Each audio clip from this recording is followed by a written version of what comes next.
love. And when we experience that and we make it a part of our life, we have a completely new life. So that is these are the stories that we want to tell today. And you see so many people here eager to tell their stories. I want to start with Dr. Prema Kodandaraman and her husband, Sri Nithya Natarajananda. And both of them are going to share their stories on their journey with Swamiji, how they came to meet him, and how his presence in their life has transformed them. So first I'll start with Dr. Prema. Dr. Prema, you are Nithyanandam, so nice to see you. And you've known Swamiji for a very long time, and you're a doctor, and you're an extremely successful doctor. So one thing we want to know is how Swamiji's teachings about Hinduism and related to Hinduism, his teachings about health and mental health and understanding, how that has evolved you as a doctor and how it has helped you be a doctor. Can you say a little bit more about that? Yes, Nithyananda. So, when I went to medical school, fellowship, came to US, did my training and fellowship, almost I spent about 14 years. Mostly I was practicing medicine only with my intellectual learning, like from the books and from the knowledge we gained through our training. But once you get to know Swamiji and doing the programs and listening to him about health and everything, you yourself become a miracle to yourself, like the wisdom inside growing about health and everything. It changed the whole even understanding of health of the people, like understanding like how what's medicine is, like the way you practice, the way you approach, the way the diagnosing, treatment, everything is totally different. And the work, like it becomes so effortless, and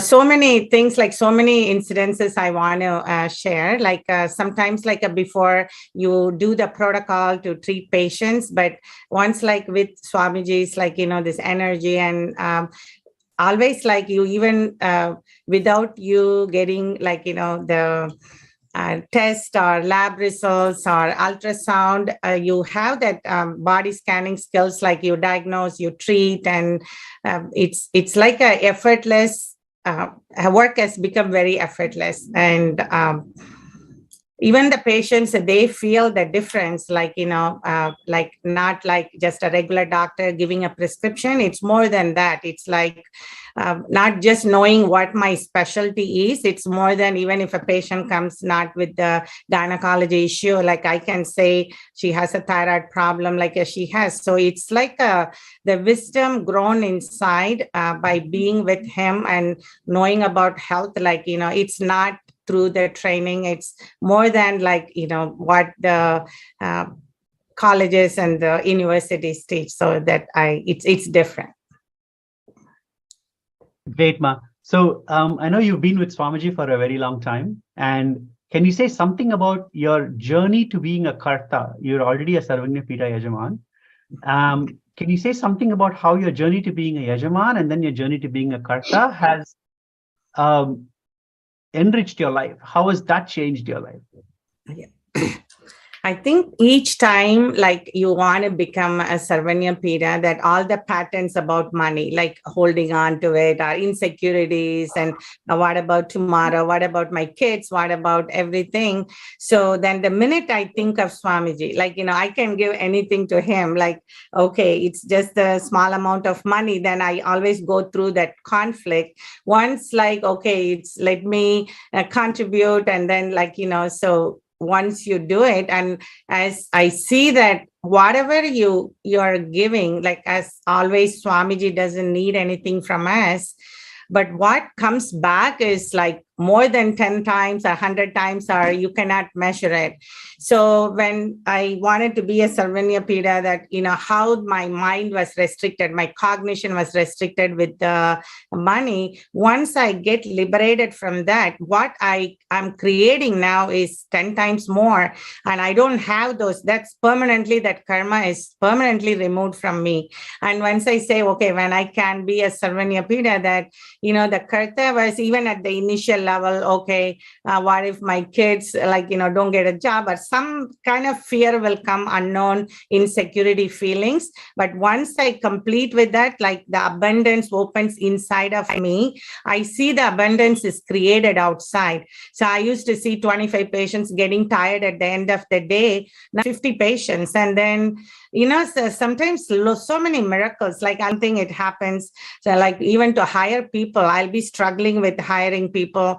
Now, like they are just walking into my life, whether I hired a new doctor and a new nurse practitioner, and even the help I want, like the minute I kind of think about it, think of Swamiji, so that abundance is, the more I contribute, I see the abundance. I'm not giving it to Swamiji. I'm actually blessing myself. Whatever I was suffering with, I need to this much work to create this much work to do. Now it's like there is no counting, there is no thinking, there is no effort, there is no and then I see, hey, like it's not just Swamiji wants anything from us. He's taking out our own restrictions and our own patterns of restricting wealth, and it's not always hard work to create it. And you can create by you cherishing abundance inside, the abundance happens outside.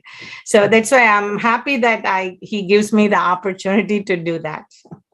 That's great, Ma. I think this is the testament of Swamiji and also the ecosystem that he has created here in LA that allows for people who even come to the temple to feel this and get connected to Swamiji. Thank you for sharing it. Very quickly, I know you have a great story about how you met Swamiji for the very first time. And that's a very sweet story. If you could share that with others, that would really appreciate it. Yeah, I always like to share my very first experience with Swamiji. I really will make it brief because I made so many videos about it too. Like before Swamiji, the life was so routine, going to college and coming home, relatives, eating, sleeping, getting lots of degrees and focusing on it. But I know only my workplace, the hospital and house. I'm not a person who goes out to meet people, or I'll never meet a new people quickly, like it's my home or my work. I know I always how the compassion of Swamiji, to come to the workplace where I have to see one of his disciples as my patient, and in the waiting room, like Swamiji with disciples were waiting as a family to her. Went and casually met him, shake his hands, and started talking to him in Tamil.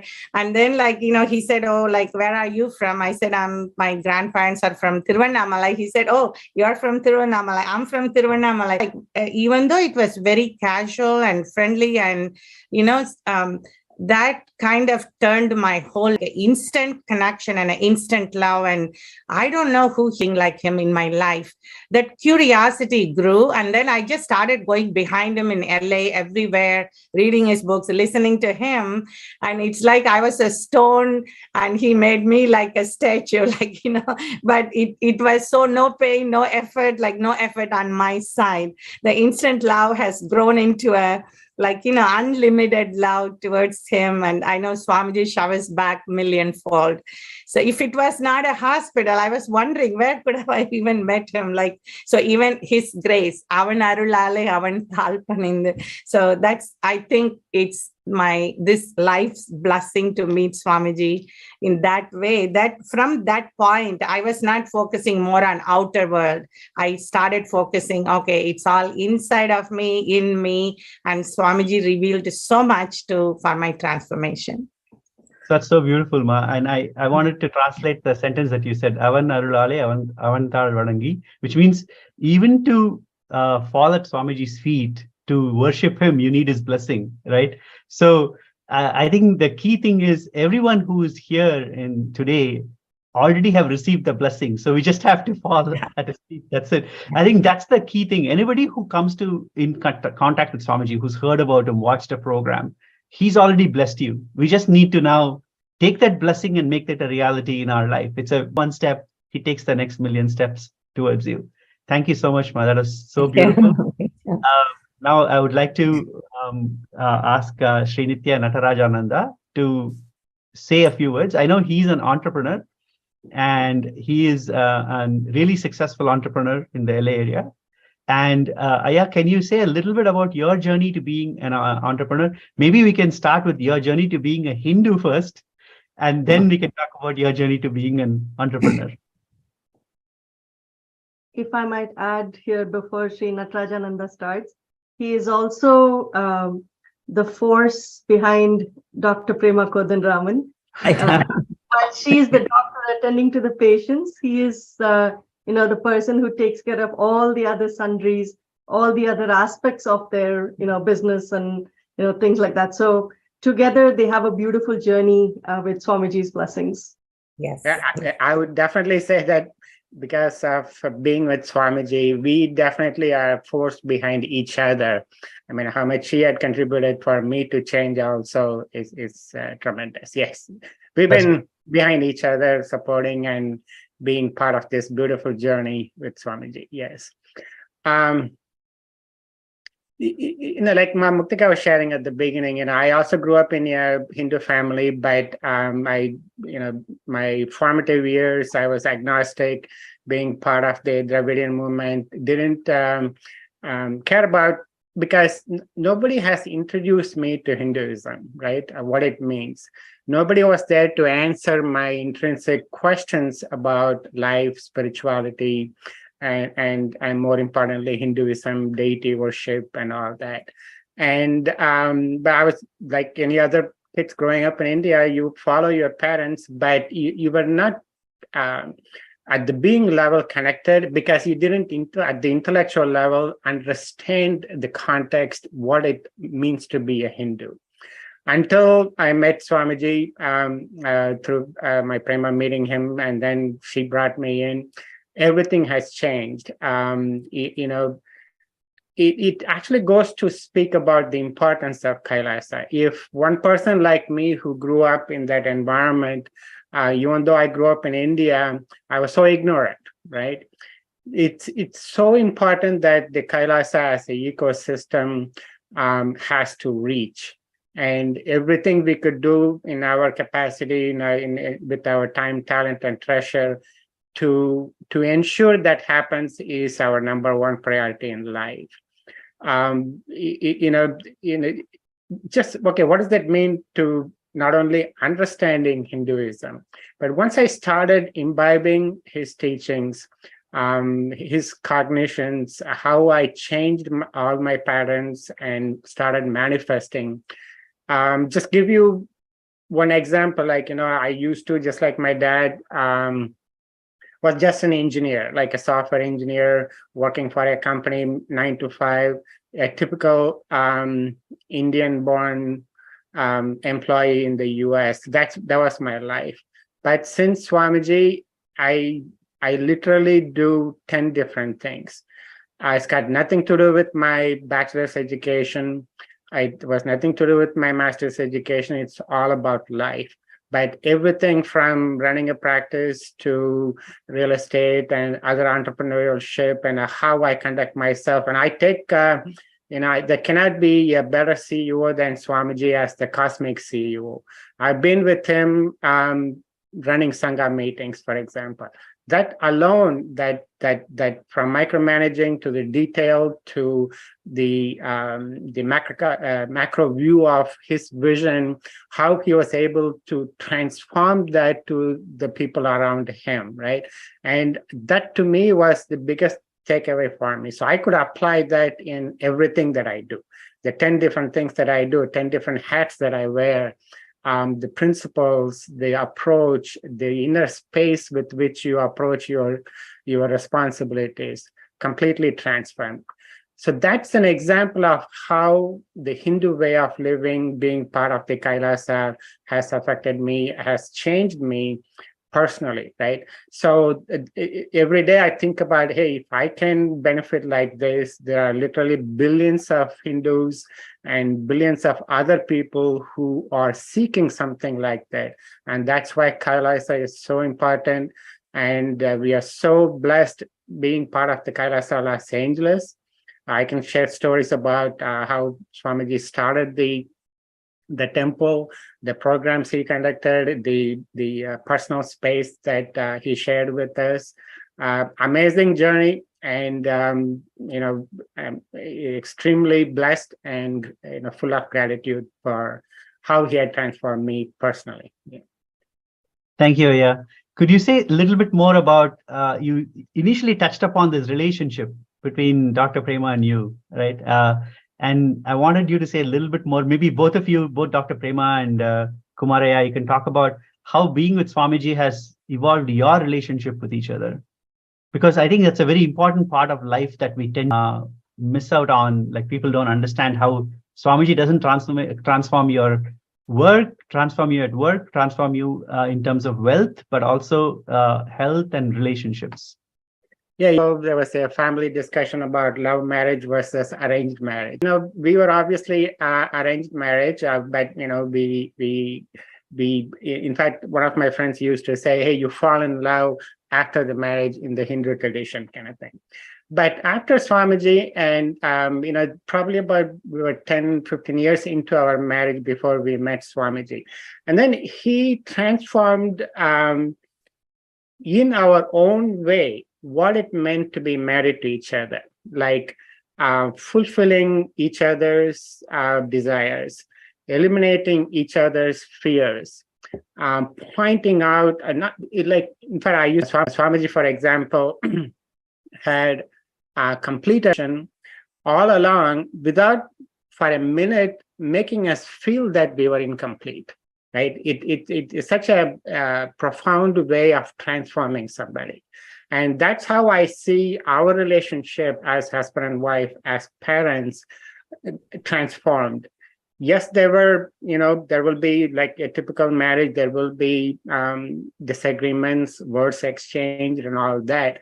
But those, it even to cognize that, hey, when, yes, like Prema was talking about, when you are trying to chisel a deity out of a stone, there will be pain, right? That actually strengthened us, they strengthened the relationship and made us to realize exactly what it means to be married in a Hindu lifestyle. From the way we cook, from the way we deal with our kids, from the way we deal with our outer world responsibilities. It's amazing, natural, organic growth along the way. I mean, I would, I talked to a lot of my friends about, hey, this is, in fact, we watch Sita and Raman almost every day lately, and we take that as an example, how they live the Hindu way of married life. And every one of the Sanatana Hinduism's principle about family, married life, and all that has definitely shaped our own personal life. And I think to add there is, being part of the ecosystem, how that has evolved all this for you, right? Can I say a few things? Yeah. I think before it's unconscious, insensitive, emotional, attachment, expectation. Once Swamiji comes, the signs of completion. Now it's selfless, loving, no judgment, and accepting. And it's like the completion science helps every family, like dropping our own expectation of, I think Swamiji's earliest video will say oh, you don't cut the other person for your expectation. It'll have pain and bleeding. But you are, by being sensitive, loving, you accept as it is. And then there is a like a flowering of like understanding and loving, but no expectation, no attachment, nothing. It's just pure love and helping their journey. And it's also living together and understanding that each one is there for their own purpose and own life, and understanding life as a bigger, not in a selfish way of, but in a bigger thing. And then usually even with my daughters, with my everything is has changed, and it's all Swamiji's blessing, the signs of completion. It's beautiful.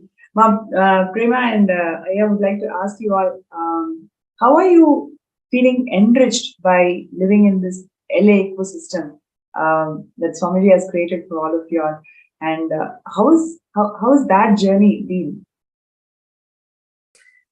See, LA is our family. Like in LA, temple is our being, our soul, where Swamiji lives, where Swamiji's energy is.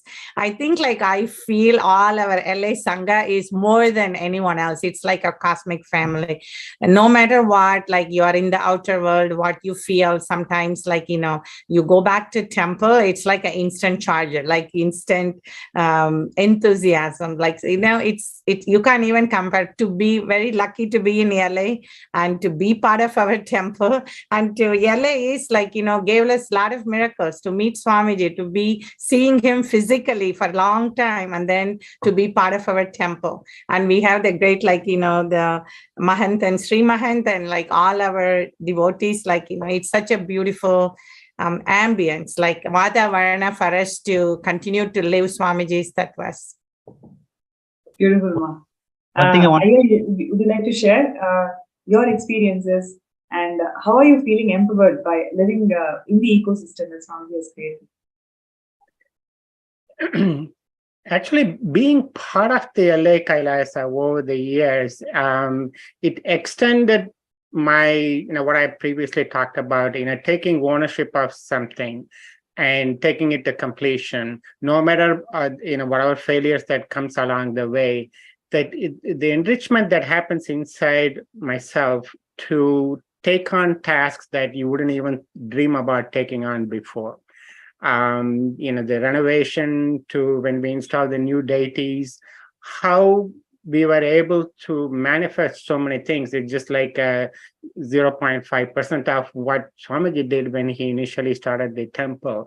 But what I clearly recall how, you know, me being part of that effort allowed me to go beyond my limited view of what my capacity was, what I am capable of, what I'm achievable, what I could achieve. All that broke. I could deal with, you know, the day laborers on Home Depot, all the way to collecting funds, to, you know, working with the crane operators to install the deity. It's an amazing transformation within myself, and I see that every day. So, you know, every time we go there, you walk in the door, you feel like, hey, I'm home again, kind of thing. So that's the kind of Vadavarana that temple carries. That's beautiful. Yeah, I remember, like, you know, in LA, I met Swamiji like a teenager. Like he came in and like very easy, and how he put all his time, energy so close with devotees. I have so many doctor friends, they share that he visited their house, and like many people in Arcadia and Pasadena. And also like how in Duarte, the ashram, we all will go, like Swamiji very casually do rituals there, homa there, and just you can see him close by. And like, you know, even when Swamiji is at temple, they will go 10 times to get his hugging. He will hug and bless and buy his books. And I know Swamiji's vision for LA Sangha, it's the Western headquarters, and it's the second Bidadi, like, you know, it's and we know like personally that how Swamiji spent so much time in LA Sangha and the deities and Prana Pratishtha he did. And you know, we are so blessed to see from the seed and to grow. And it's like, you know, I know that the LA is going to be like, is the one of the real, like, you know, the class temple, like world class, how do you say, extension of our ability. So by being part of it for a long time, then I do wish like every one of the whole world to be benefit by that. Beautiful. Sarvanyapita are the establishments that are created whenever you see a decline in the way the Sanatana Hindu Dharma grows. The main pillars of Sanatana Hindu Dharma is the temple infrastructure, followed by the language and the culture. Any of these pillars, one of these pillars says decline or destruction, that is when Avatar descends and revives the entire Sarvanyapita to establish the Dharma back and to lead the people to the original purpose of life, which is living enlightenment. And Swamiji has revived these Sarvanyapita. On the one hand, Swamiji has revived all the ancient kingdoms, Hindu kingdoms, 21 Hindu kingdoms Swamiji has revived. And on the other hand, Swamiji has established these Sarvanyapitas across all the different places in the globe to revive the Sanatana Hindu Dharma and inspire, empower people in the science of living enlightenment. So what you're seeing today is such a beautiful representation of the LA ecosystem, where the family who has completely just soaked in the love of Swamiji and how their personal lives, their relationships, their career, in all dimensions, you can literally feel that how Swamiji has empowered them in all their dimensions and how they are able to radiate the space of living enlightenment. And this is exactly what will happen when Kailasa is established in every part of the world. And that is the main aim of the Sarvanyapita project.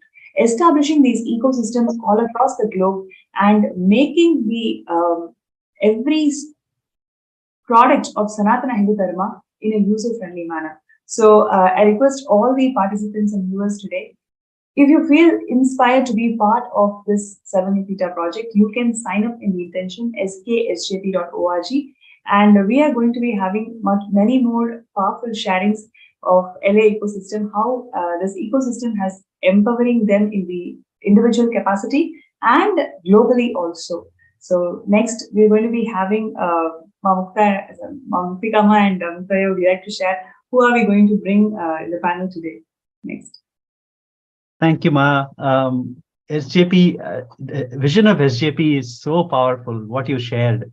I feel that everyone has to be part of it, right? It is like when Sri Krishna established his, dharma into the world. There are people who stood with him, there are people who stood against him, and then there are people who stood neutral, right? Today, who do we remember? We remember the people who stood for him. And the people who stood against him, we remember, but not for good reasons.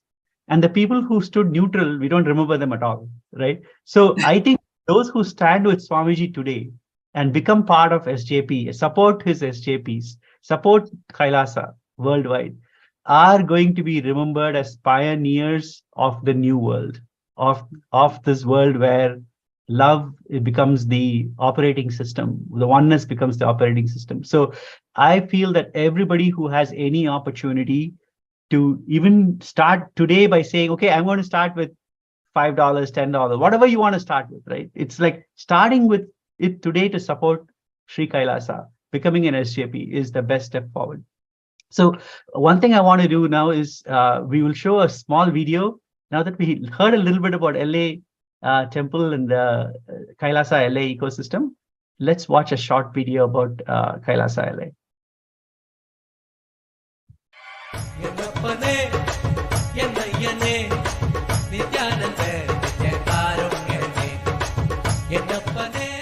Inaugurated in 2007 by His Divine Holiness Bhagavan Sri Nithyananda Paramashivam, Nithyanandeshwara Hindu Temple Los Angeles is a growing spiritual ecosystem in the United States.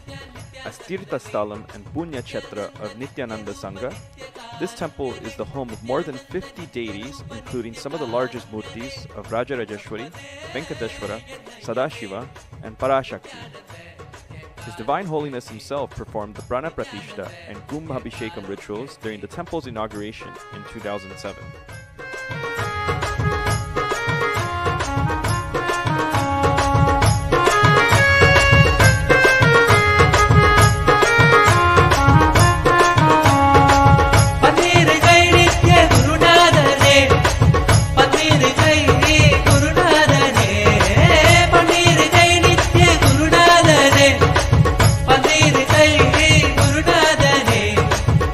With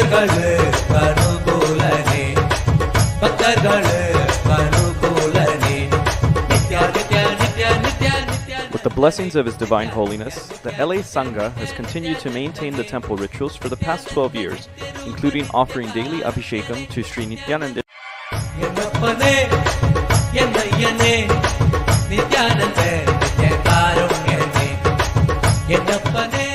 Inaugurated in 2007 by His Divine Holiness Bhagavan Sri Nithyananda Paramashivam, Nithyanandeshwara Hindu Temple, Los Angeles is a growing spiritual ecosystem in the United States.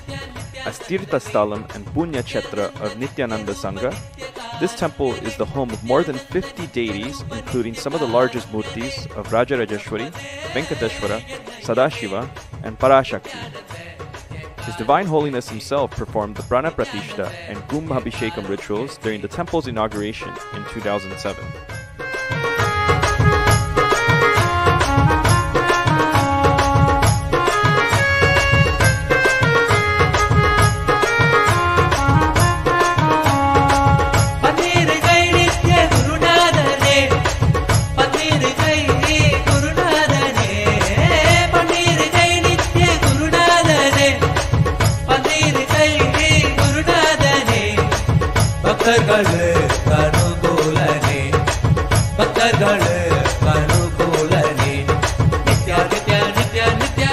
With the blessings of His Divine Holiness, the LA Sangha has continued to maintain the temple rituals for the past 12 years, including offering daily Abhishekam to Sri Nithyanandeshwara Paramashiva Linga, observing major Hindu festivals such as Mahashivaratri, Kartigai Deepam, Navaratri, Diwali, and many more, while also performing homas and other services typically offered in Hindu temples.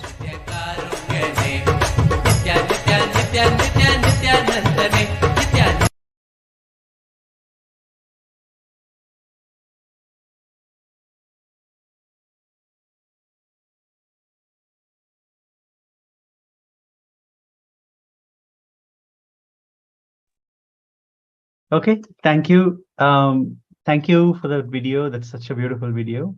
Now, can we can go on to who's also a Karta of Sarvagnya Pida, and Dr. Clear Bloomfield would love to talk to you about your experience. I know you are born, when you were born, you were not a practicing Hindu, and over a period of time, you met Swamiji, you started practicing Hinduism in your life. Can you say something about that journey? Yeah, sure. Thank you, Sri Mukta. Thank you guys for having me. It is a pleasure to be here today, this Los Angeles panel. So yes, I was, unlike the people who have spoken previously, I was not a born Hindu. And I was born into a kind of Catholic / Protestant family, but mostly agnostic and almost atheistic. So I had no real spiritual context for the world and was just going through material world. And then basically in my family was pretty much on the same page, right? So then I had just kind of spontaneous spiritual awakenings happen. And then I didn't know it at the time, but it was intense Kundalini awakening happening. And the world just started to look different to me. And I started having a number of mystical experiences where I experienced, I could just tell I was experiencing the world differently from everyone around me. And sometimes it was in a really blissful way, and sometimes it was in a scary way, all different types of ways. And I started to look into spirituality and still didn't really think much of Hinduism. I started doing yoga, but even yoga is often painted as more like Buddhist almost. In every yoga studio, there will be like a Buddha. So then it doesn't really connect to Hinduism as it's offered very much throughout the West. So then I started doing various spiritual paths. I tried out many, many different things.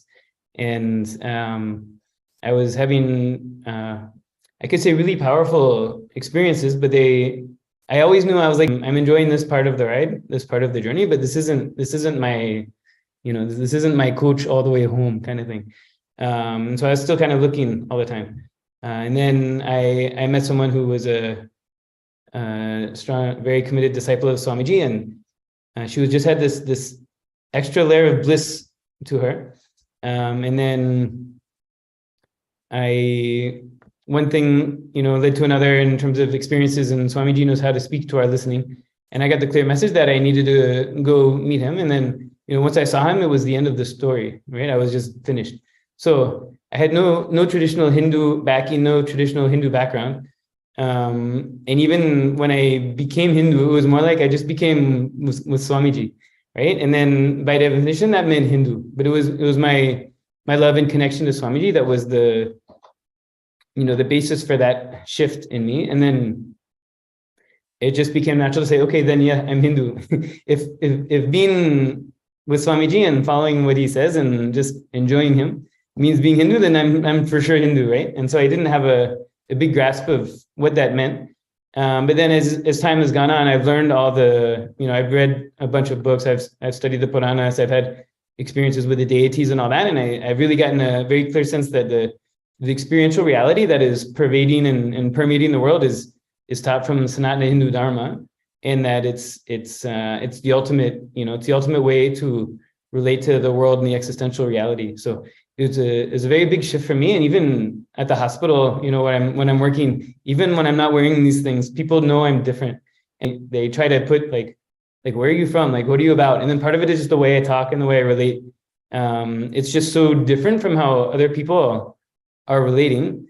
And then they're like, so like, what are you? Right? And I'm like, oh, I'm Hindu. And they're like, oh, really? I didn't know you could do that almost. Like, that's like shocks to their system, right?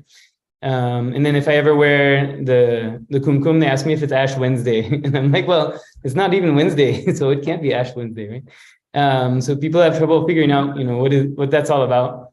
But I feel, for me, that shift to Hinduism is just so foundational to my life and to my, stepping into the reality of who I am as an Atma, who I am as a being. And so, I enjoyed every step. I think, there are many people out here that are watching that were not born Hindu, right? There's some that are born Hindu, some are born Indian, Hindu light, all different stripes. But I think when Swamiji came, he brought so many people here with him to make this Kailasa happen, to make this Satyuga happen. Many of us were born into non-Hindu backgrounds, right? And so I feel the people who are born in a Hindu background are very blessed to have everything. I know there's all kinds of other nuances and aspects to it. But even those of us who are born in a non-Hindu background, Swamiji's calling to us as well, right? And when he calls us, he can call us really, really strong and really hard. And so I didn't, invite anyone out there, regardless of your background, you can become an extremely strong and committed and realized Hindu in this life. Because you have Swamiji, everything is fast track, right? And he can clean out, all kinds of things in your DNA, and you just become a Nithyananda Gotra, right? And so that's been my experience. And I think, it's a possibility for anyone who's in a human body on this planet who has the cognitive capacity to run to Swamiji, they should get up and run like that. That is such an amazing story and journey from where you were born to becoming Nithyananda Gotra. So thank you so much for sharing that.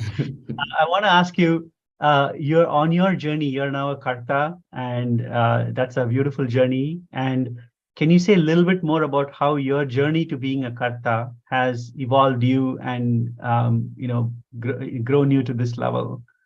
Yeah, sure. And I'll say, everyone comes from a different wealth background.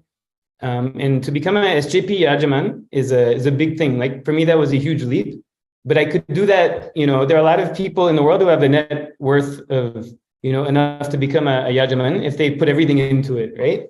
So that's one thing, but there's much less people who can become a Karta, right? Not many people are sitting around on $1 million US, even with inflation and all that. Still, it's a very big sum. So even just to become a Karta, there's a vanishing number of people who can comfortably do that, right? Very small number. And then, still a very small number of people who can do it if they put all their chips there, right? And most people, if they put all their chips there, they cannot become a Karta anyway, because not that many people have that many chips. So to be a Yajaman, I just had to put all my chips in and say, okay, fine, let's see what happens, right? But then to become a Karta took something else, right? And I didn't have a strong cognition that I should become a Karta, but I knew I wasn't done with Swamiji, and I'll do whatever he wants and whatever is due. And so I got, basically I got the combination of a logical investment that I think should make sense logically. And then Swamiji had mentioned in a little bit tangentially in a satsang, and whenever it's something like that, I like take note and write it down. Oh, Swamiji gives blessings for this. Okay, good. And then I had a direct darshan of a deity, right? All saying the same thing. And so I said, okay, fine. Whatever chips I have left and have, because once you become a yajaman, you'll get more chips given to you, right? So you just naturally will come into more wealth. And I'm like, okay, fine. I'm get it from all sides, logically, cosmologically, everything. I'll just put all this into this. And then boom, suddenly like, oh, I can become a karta. And at the time when I could become a karta, or when it was time, I could have become, I had more than was needed, right? And then I had when it was time to give, I was reluctant to give, and I watched as it start to melt away. And just in time, I was like, okay, take, put it. Let's do it. So that was a whole other thing. But and I can't say it was an easy and smooth internal process. I'm laughing about it now, but at the time it was very different. But by through that process, the whole attachment to money and the whole drama around money just gets melted. So now I know, like, someone could say, what is your wealth? Like, how much is in your bank account or whatever? And I'm like, I have this much, it's fine. But I just know the whole system is cleaned out. I just know whatever I need, it'll just come. And it's kind of like fun to watch. So like last program, I was sort of invited to declare for Ishvara, right? Ishvara is the next level after Karta. And I was like, okay, fine, I'll do it. Because no problem, because then whatever, I'll just line up with Swamiji and somehow it'll make it happen. And I get to kind of sit back and watch it. Because for anyone out there, most of us have money issues, right?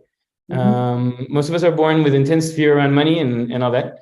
When you line up with Swamiji and you promise it to Swamiji, then it just has to come through, right? It'll come through for that reason. And then when you give it, all the things just get cleaned out. And then you just manifest as much money as you need, and the whole money becomes no drama. It's so counterintuitive to the Scrooge McDuck mind. But like the best way to have no fear about money is just give it away. And suddenly you're like, okay, it's just there. I have nothing to worry. Actually, I would like to add to what you're saying, Peter.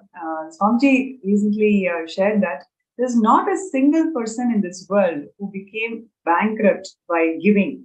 Only when you spend, you may become bankrupt, but when you give, you're only showered, right? When you were sharing your journey, it just reminded me of what Swamiji has told. Like, you became a Sarvangapita Yajama, then you started your steps. If I'm correct in understanding what you said, you started your steps, and over a short amount of time, you actually manifested the money that's required for Sarvangapita Karta, and maybe even more than what you required. And you went through that internal process of, okay, dropping all the insecurities and fear, whatever is stopping you in this journey, dropping all of that, and jumped it to become a Sarvangapita Karta, and now you're working for Pitadishwar. That's like a quantum jump, right? Like literally how Swamiji is giving that shifts and breakthrough within each and every person. Even from the space of giving, you're only showered more and more and more. Yeah, absolutely. And it's funny, people who win the lottery, they usually end up like bankrupt and depressed, right? Because they get this money they didn't earn, and then they spend it all, and then they just feel miserable, right? Whereas when you sign up to be a SJP or a Karta, then the money will come to you, you'll earn it one way or another, and then you'll give it away. It's the complete opposite, right? So you may not have all this money in your bank account, but you have complete freedom around money, right? The people who are given all this money and then they just blow it and waste it, right? Thinking it'll make them happy. Instead, they end up unhappy and broke too, right? So, so when you're in the space of giving it away, you end up, you become like this, just like they talk about a magnet, right? You just know the wealth will come to you. Then you have complete ease and freedom. It is such a gift. I know it's hard for me to say now after the conversations we had about a year and a half ago, but it's such a gift to give it away. It really is. It really is. I needed some convincing, but now I know experientially, right? I know the value of it. So thank you for that. That's beautiful. Peter, so I would like to ask you this question. So what do you feel as the key, to have this jump from being a Sarvangapita Yajaman to Karta? What is that one element if you, like to share with all the viewers? From your personal journey, what do you think that is really important, or one shift that all of us must have? Yeah, sure. To go from SJP from Yajaman to Karta. Yeah. I will say you just have to feel, you should not feel satisfied with yajaman, is what I would say. See, some people can say, oh, good, I've become a yajaman. Now I can get personal time with Swamiji, or I can do this program or that program, right? Hey, they said they'll make some deity of me. Good, I can just sit back and I know there'll be a deity, right? And just relax. No, you cannot. That's not the way to get to Karta. The way to Karta is to say, I've just barely turned on the spigot of this operation, right? Let's put this to 11 and see what it sounds like, right? Let's go to next level. And it's like a form of tejos, right? Just like I want to continue to expand, right? And I have a complete excitement. So you can sit back and relax. Even if you're just Swamiji's disciple, you can say, I'm just going to relax, and when I die, he'll come whisk me away to Kailasa, right? But you can say, no, I want to go to the next level, right? I want to bring this whole thing into the planet and have the exuberance and the enthusiasm of saying, okay, I've been able to support in this way, but that's not enough. I want to do more. I want to support more. I want this physical body to be useful for more and a higher level, right? Because I know when I do that, my whole system will get upgraded constantly. So it's a form of tejos, right? It's a SJP tejos, you could say. Should not be satisfied with yajaman. There's next level. That's beautiful. And one other thing which I remember from our conversations, one of the things which you mentioned on your journey towards Karta, that you really want to move to the temple, move next to the temple, and be surrounded with the LA ecosystem. So that's something so profound, right? So, somebody is saying that, okay, I want to take this jump as Saramipita Karta, and I also want to be closer to the temple. That really shows that how much temple has influenced positively your inner space, and that makes you to take that jump. Somebody shifting houses and then wanting to be around the temple, so you can spend more time with the deities and contribute to the ecosystem more and more. So what really inspired you to take this kind of a quantum shift, especially coming from a completely different background and learning about Hinduism, and then taking care of deities and totally in this a complete 180-degree shift? So what really inspired you, and how what would you like to share with all of our viewers about how ecosystem is so important today for us to learn and enrich each other with all the values that Sanatana Hindu Dharma has given us? Yeah.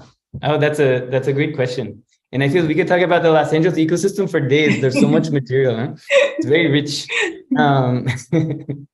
But I was before I moved here, I was living in Venice Beach, which is a very desirable, posh environment. And I had a good rent control. I had a great deal. I was basically living at the beach, just across the street from the beach, for very cheap. But then I just knew, once like I had said before, mystical experiences and awakening, and started to see the existential reality of the world. And so even I would be looking at the beach and the ocean, and it's aesthetically very beautiful, but the energy I just know is not right. It's not the highest dharma through that space, right? And then I would come to Montclair, and if you ever go to the LA temple, the surroundings of the LA temple is not as of yet an ornate Vedic architectural environment, right? The surroundings, I'm saying, it's in a downtown area, and I know what it's going to become, but it looks very different from Venice Beach, you could say. But then just going there, this intense bliss happens. And I just know I would come to the temple, even just driving down the streets of Central Avenue to Montclair and all that, I'd come to the temple, this intense bliss will happen.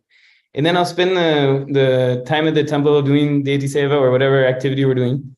And then I'll drive back. And it's like, as soon as you leave there's a certain area on the 10 when you're going into LA, and it's like you leave the temple. And then I start to feel like a heaviness begin. And then you go into LA proper, and then you go into, the beach towns and all that. And the ambient energy is so different. So I just knew, hey, I just want to be here.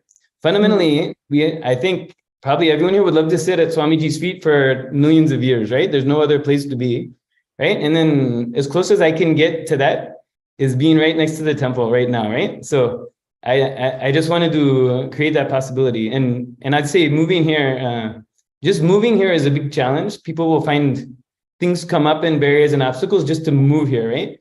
So you have to overcome all those. And then once you move here, then adjusting is a whole other thing, right? And it's a very strong energy field. It's LA Arunachalam, right? So it's the fire, right? And so all kinds of things get burned and all that. And then I really feel the last few months, I'm just very settled and very blissful and excited here. So I would encourage, for anyone watching, go to the ecosystem that you can, right? Go to wherever as close to Swamiji's feet as you can get, right? If it's Bididi, that's fine. If it's Trivandrum, right? If you're in the US, then Los Angeles is just an amazing, strong place to come. And actually, we're really beautifully coming together. I can feel the alchemy has been happening. And I really feel 2023 is a breakthrough year for us. So it was a big jump. It was 2021, mid 2021. I was doing them both, right? I didn't know I was doing them both, but I found out I was doing them both, and I feel so grateful to have done it. I'm very excited to see what's next. That's beautiful, Peter. And see, one of the things that really struck me when Peter was sharing is how the ecosystem supports that spiritual journey, right? Though there are so many places in and around LA, when he moves towards the temple, he is able to feel himself so centered. And that is exactly what Swamiji is doing by establishing these Kailasas all around the world. The impact that Swamiji is giving by these Kailasa ecosystem, it happens in all three levels, whether it is an individual level or at an ecosystem level or at a national or global level. So every single contribution towards the Savanyapita is actually towards establishing all these Kailasas around the world. So would like to invite all the participants and viewers, if you're feeling inspired that yes, this is a beautiful thing that's happening in the world, when world is facing so many issues out there, we don't have proper solutions for mental health even till today. We don't have solutions for hunger. We don't have solutions for so many other global problems today. But Swamiji is resolving all of these issues by providing authentic solutions from Sanatana Hindu Dharma.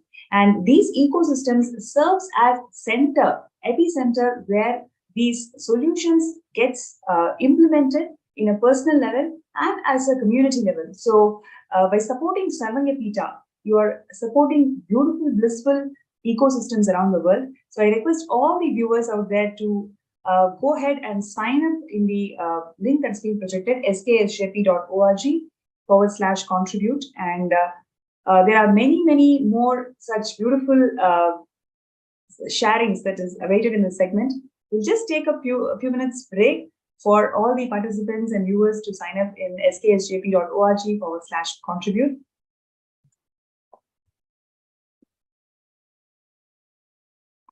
And if you have any questions towards LA Temple, or how do we become part of LA Temple, and what are the things that you can learn if you want to visit LA Temple, since you can also post them in the NPSM group that's been projected in the window. You can actually, the QR code is being projected, so you can scan the QR code.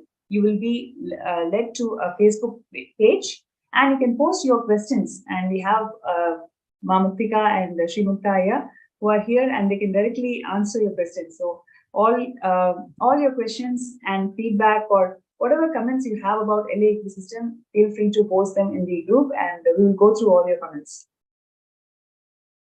One thing I wanted to say is, Peter.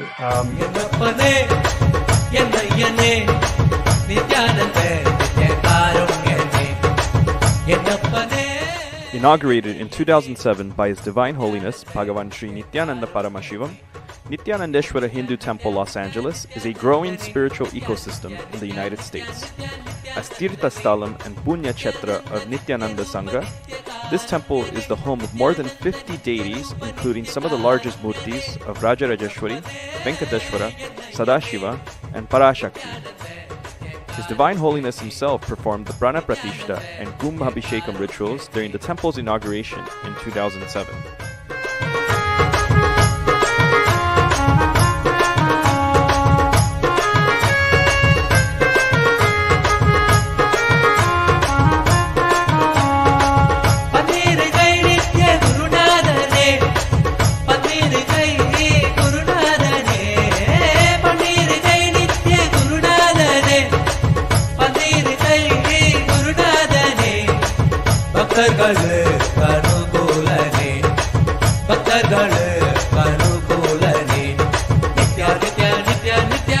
With the blessings of His Divine Holiness, the LA Sangha has continued to maintain the temple rituals for the past 12 years, including offering daily Abhishekam to Sri Nithyanandeshwara Paramashiva Linga, observing major Hindu festivals such as Mahashivaratri, Kartigai Deepam, Navaratri, Diwali, and many more, while also performing homas and other services typically offered in Hindu temples.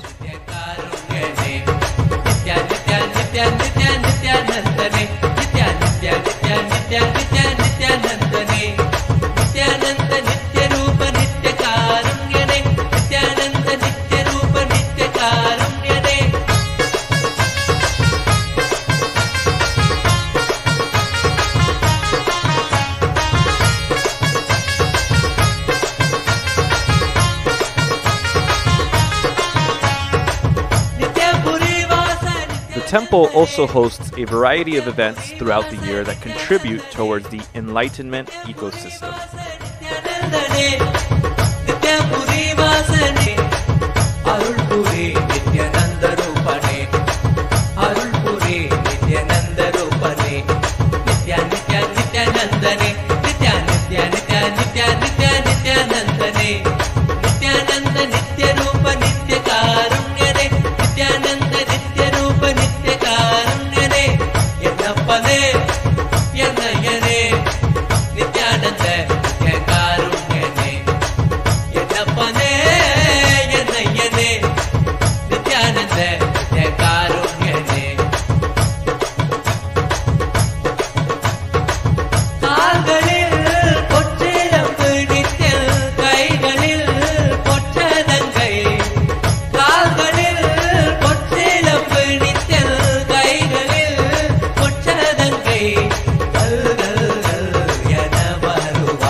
As the spiritual ecosystem in Los Angeles continues to grow, we invite everyone to experience the temple space and connect with the divine by sitting for daily satsang, pada puja, power manifestation, or by being a part of the various programs and classes offered by the temple throughout the year.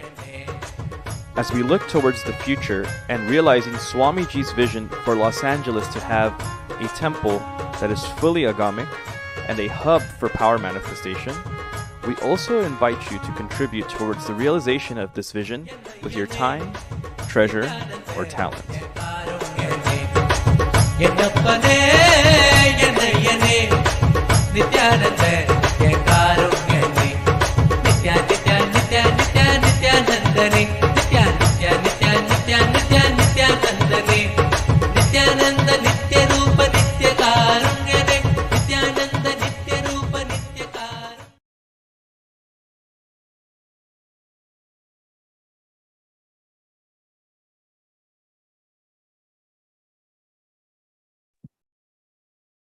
Yes, that's really a beautiful video. Like, just you can just feel the energy and the celebrations that happens in the LA ecosystem.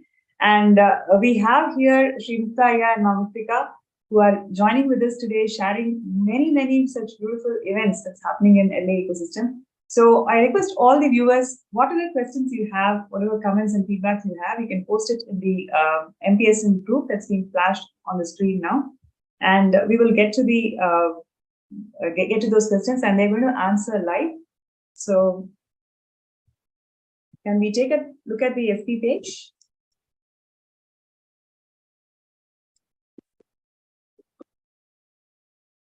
So while we are taking a few minutes to go to the FB page, I have a question to both of you. I mean, how has it been, the journey, the whole journey of being with Swamiji for more than a decade? In 2 lines, if you would like to summarize as a couple, what would you like to share with us?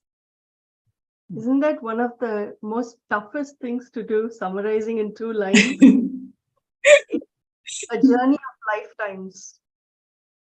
Somebody asked me, what have I gotten? I think I have achieved my connection with the cosmos by being with Swamiji, and having the cosmos, Swamiji himself, as the center of our relationship has made the relationship even better, even better. So I think it is having Swamiji in your life is the ultimate thing. I can tell you so many stories where there are certain moments where you need his teaching the most, and he's right there to deliver them. You're sitting there with him, and he tells you some truth that transforms you tremendously. I know we don't have much time, but we want to tell one story where we were both with Swamiji on our journey to Kailash. We were actually in Nepal, and we had stopped there for a few days. This was which year, Aya? Sorry if I may. 2011. Okay, 2011. Yes, got it. And Mahamuktika and I had gone on the trip together. And that is the first trip we were going on together with Swamiji. And for me, I had felt that, if this is a spiritual trip, we should behave like as if we are individuals going on a trip, not someone who's going together. So I would tell her, don't sit next to me in program. Don't sit next to me on the bus. Well, when we go on a boat, we used to go every day in Lake Feva. We were there, Pokhara, for like 7 days. Every day we would all go to do Pada Puja together with Swamiji sitting right in front. Then we would go to the lake, and Swamiji would get on a boat. He hired 10 boats. We all would get into the boat. We'll go to the middle of the lake, spend time with him. He would chat with all of us, and we come back. So I would tell her, no, don't sit on my boat. Go sit on some other boat. Things like that. It was very, very bad in that moment that I was doing that. So I'd let her tell the rest of the story. Okay, I didn't expect this. Actually, Swamiji happened. Let's put it that way. But he could say, he obviously sensed that that's not how I perceived a spiritual journey, right? This was the very first time both of us were on a trip together. Normally, I take care of the kids and he goes, or he takes care of go for the trip. And this time we went together and be there in the journey with him. And when this was happening, and ideologically, there was a fundamental difference of opinion.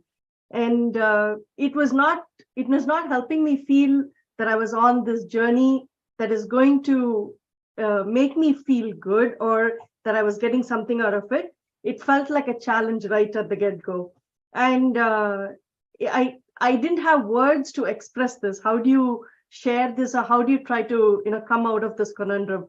And during one of the meditations that we were doing in front of Swamiji, he was putting us through meditations. And at that time, towards the end, there is a part of gratitude. And in that part, I just had tears pouring down because it was so overwhelming that I just couldn't take it. I said, Swamiji, can you do something to help? I don't know what to do in this situation. So when we stepped into the boats, I was sitting and contemplating and sitting quietly. And then suddenly we hear this sound. Somebody is calling out and saying, hey, the boat from Seattle, make sure the boat comes to Swamiji's boat. And at that time we were in Seattle. And so we went close by, and, I was craning my neck backwards to see, where Swamiji was. And then once we got closer, he was sitting, I still remember how Swamiji was sitting on the boat, and, he had his hand, under his chin, and he was looking outside. He was looking at everybody. He was looking at the entire space. And then, he said, at that time, my name was, Paramatmika. And so he said, Ma, you've been looking for me for so long. Come on, tell me what it is. The first thing that actually struck me at the time is, how long is he saying I was looking for him, right? Is it now? Is it in the past lifetimes? The first thing that struck was, oh my God, how long have I been looking for him? Shared immediately. I didn't need another invitation. And I shared the situation that was happening. And I said, look, Swamiji, I feel when you're on a journey together, you're supporting each other and you're, going through the whole process. But Shimukta thinks that he has to do his own thing and I do my own thing. And let me say, I remember exactly what she said. Okay. I remember word for word. Basically, she said, is spirituality a journey of aloneness? That's what she asked. Is spirituality a journey or? Of aloneness. Okay.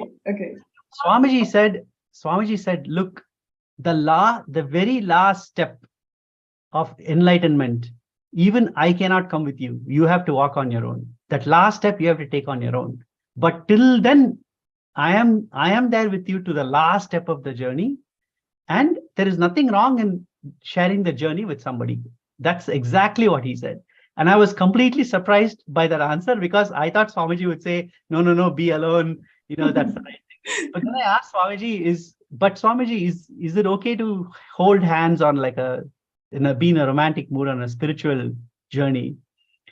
Then he turned to me, looked right in my eyes, and he said, Mukta, is your spirituality so fragile that it'll break by holding hands? And such an amazing question that he asked, and it was completely broke my idea of what being spiritual is, what life is. I had drawn such boundaries between certain parts of my life. If I said, if you're spiritual, you can't do this, all those boundaries just broke away. And it not only changed how I relate to people around me, Ma Muktika and others, but also everything in my life, everything that I do in life. So these are such transformative moments that you cannot get otherwise. It's only in the presence of a guru that you get that. So he really fulfills you. He knows exactly where you need the empowerment. He knows exactly what patterns you're going through, and he knows exactly what you need to go beyond that, to break those patterns, to have the strength to understand and break it, and to elevate yourself, right? And there is one thing he always tells anybody: the moment you are there in my presence, or the moment when we are in his presence, when we are in his energy field, right? He is responsible for us. He takes us all the way through to enlightenment. There is no letting go. His hand is always outstretched. It is just us holding on to his hand and saying, Swamiji, lead us. And that space is so powerful. And I think one thing I've seen, we don't worry once we come to, that's one of the most fundamental shifts I think all of us have. It's as if we're so relaxed that somebody else is the avatar is doing the thinking for us. All we have to do is make ourselves present, and we have to, use our hands and legs and make things happen as he's guiding. And it's such a blissful process. I don't think we've worried much about our kids. We've not worried about anything much, It's been a flowing journey. And as and when our patterns come, or as and when there are impossibilities, he shows us how to overcome. He shows us how to get into the right space, what cognitions to think through, how to, become more mature in our understandings. So that's the beauty of the journey so far. Yeah, I just want to summarize it with one sentence. Normally people, Swamiji says, people think that I'll take care of my family, Swamiji will take care of Sangha and Hinduism. He says it's the other way around. If you take care of the Sangha by supporting, like being as SJP, like that, then I will take care of your family. And what I feel is he can take care of us and my family much better than I can. So that's what Ma Muktika means by saying we don't worry anymore. I don't worry about my family anymore. All I worry about, hey, how can we do Swamiji's work better? How can we support the Sangha better? And everything else is taken care of. So that is a long answer to the 2 lines. But truly, it was so beautiful, the experience that you guys shared, and the 2 punchlines that Swamiji shared. I mean, it is so apt, so precise, not one word extra, not one word less, but it can bring that lifetimes of transformation. Like, so powerful what you guys shared here, really. And with the same spirit, would like to call out for all the people and all the participants and viewers out there. What Swamiji is doing to the world is something so profound. Each and every being, the whole Kailasa, what we have today, is formed by Swamiji's intense hard work and extreme compassion and love for humanity. Like what Mukta and Muktika Ma shared today as their personal journey and their transformation. Like this, Swamiji has transformed and given a personal impact to so many thousands of people. And it is not just an individual level, the whole impact lands in community, as a community, through this ecosystems and Sarvanyapita. So when you become part of Sarvanyapita, you are part of this change that Swamiji wants to bring in the entire world. So if you feel inspired and if that, yes, this is something which you want to do in your life, be part of this change and bring that happiness, true happiness in the world. Sign up in the sksjp.org/contribute. And now we can get into the next segment of this show today. Aya, who are we having in the show next? Thank you, Ma. One thing that you said before we went with the previous, after Dr. Peter had spoken, you talked about how Swamiji is transforming so many different aspects of this world. Yes. One aspect that is very important is youth. And the contribution Swamiji has made to youth, how young people can step up and to the next level. One thing I always think is how would it have been different in my life if I had met Swamiji when I was much younger, right? And so I look at the youth of today who are connected with Swamiji, and I envy them because they have had exposure to him such a young age. I want to invite two people, Alejandra Ruiz, and then Suhas, who are a very core part of the volunteer group here, who are doing an amazing job. I want to start with Alejandra. Alejandra, I know you are a great volunteer here and very close devotee of Swamiji. But again, just like Dr. Peter before, you are not born as a Hindu. You became a Hindu in your life. So tell me a little bit about that transformation towards Hinduism and how you met Swamiji and how you came to be a Hindu, what it means in your life. And thank you so much for having me. Yeah, so as mentioned, I'm not a born Hindu. I grew up in a more Catholic background, and I didn't really have a good sense about religion or spirituality at all. I didn't really know what it meant to really connect with God, but I knew in my heart that was something that I was always looking for. It had gotten to a point where I was seeking for that. I was seeking to fully understand what does it mean to be with God, connect with God, and how to bridge that connection. And so it took a little bit of a time for me to figure that out. And it unfortunately had to lead through me going through a deep depression. So I had gone through a really deep depression, not knowing what was the purpose of my life, even questioning the purpose of why I should even exist. Why am I even here living? And so that deep depression also brought a lot of anxiety to my life. So I was living with a lot of anxiety. Every day I would wake up almost like super nauseous, to the point where I was always like throwing up in the morning due to anxiety. And so I was realizing that I didn't want to live that way anymore. I was tired of having that suffering, that anxiety, that depression, and I wanted something more from my life. So I started to learn about meditation. And so I wanted to learn how to meditate so that I can calm that anxiety. And so through Ezekiel, my now husband, he was teaching me how to meditate.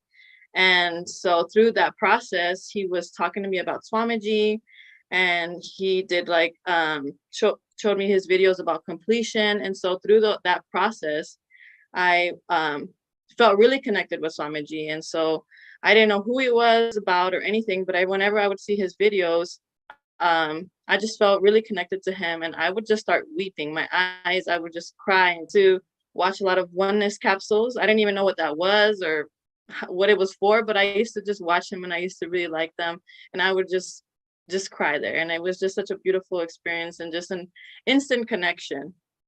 And so through that experience, I realized I wanted to explore more about Hinduism and what it was about and how I can get more connected. And so at that time I was living in Oregon, which is about 1,000 miles from where we are now, right? Near Montclair. And so I was in Oregon and got to do the Paramashivam level 2 online. And so after that, my whole world changed after that. I feel like I finally realized what it means to connect with God, Paramashiva, right? And to feel that oneness experience. And my life was different after that. Now I was like understanding that I wanted to center my life solely around this. So spirituality became the main pillar in my life that I knew I needed to strengthen.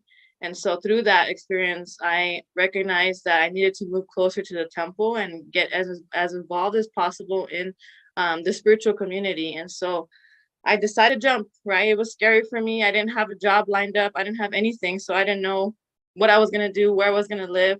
But I decided to do it anyways. So I moved out here, and it did take me like a couple months to find a job.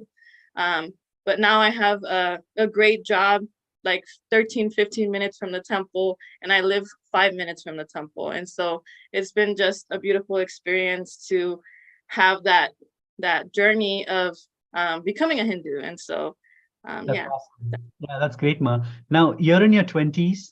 When you see other youth around you and what they are going through, and compare that to your experience and what you have gained, could you say a little bit more about any youth who is in the audience watching? What is it that they can gain by moving close to an enlightenment ecosystem like LA and being a part of it?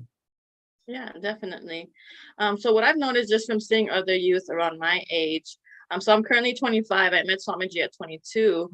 Most people around my age, I've noticed that what they're going through now is what I was going through before, right? Which is that anxiety, depression, feeling like they have no purpose, not understanding why they're here, and just feeling lost. And so through connecting with Swamiji and through the enlightenment experience and the ecosystem here at LA, it just brings so much bliss to your life, and it gives you a space where you can be your authentic self and have people to accept you for who you really are, and feel that unconditional love from Swamiji, because that's the first time I've ever experienced true unconditional love is through Swamiji. And so that's what most of us are wanting and lacking in our life. And so if the youth can just open themselves up to that experience, I know they won't regret it, because I definitely did not. And I know life is just for expansion, right? And I've seen it in my own personal life, how I've been able to expand, even within the temple,